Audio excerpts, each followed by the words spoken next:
Welcome to another series of mat system. So this is a postural grid. We have a patient. We have already assessed the patient using the postural grid, and what we have found out that the patient is having scoliosis. He is left side scoliosis. That means the concavity is on the left side of the patient and the convexity is on the right side of the patient. So today we're gonna tell you how we can use the mat system to release the muscles, to release the fascia, and to improve the posture of a patient. So what we have in mat tool is we have our hands, we have a patient, we do active assessment. That is a skill of the therapist. Then you need to know your anatomy should be good, your biomechanics should be good. Then you should have some tools like we have decompression unit. This is a cupping therapy set. We have a cup, we have a vacuum set. Then we have another tool that is known as a JT tool. Again, you have seen our earlier videos. This is a JT tool. We have two edges to relieve the trigger point. This is for the MFR.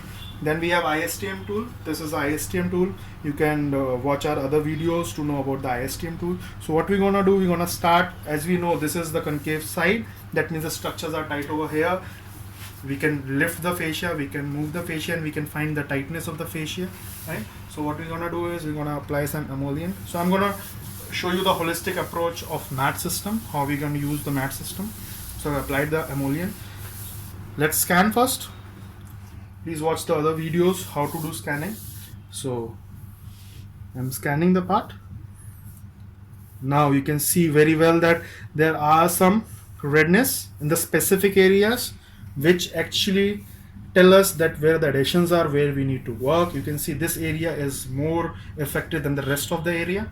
So what we're gonna do, either I can use the IASTM, I can use smaller strokes to really release that fascia, so that the proliferation of the fibroblast increase. We can realign the fascia and we can remove the adhesions, or we can use this part of the JT tool, right, to release the smaller part of the adhesions, or we can just maintain a stretch, constant prolonged stretch with JT tool.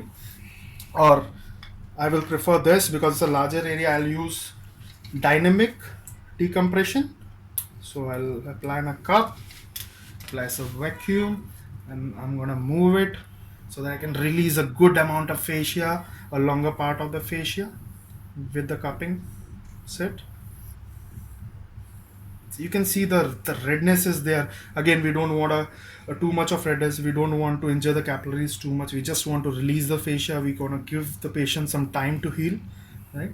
So what we are basically doing, we are relieving the concave side. We are releasing the fascia and the muscle from the concave side, right? You can see the real redness is there. That means our work is done. So we're gonna ask the patient to apply some ice so that we can reduce the inflammation, and let's hope the patient get better. But we have to incorporate different exercises and give them some ergonomic advices so that they can sit properly, they can walk properly.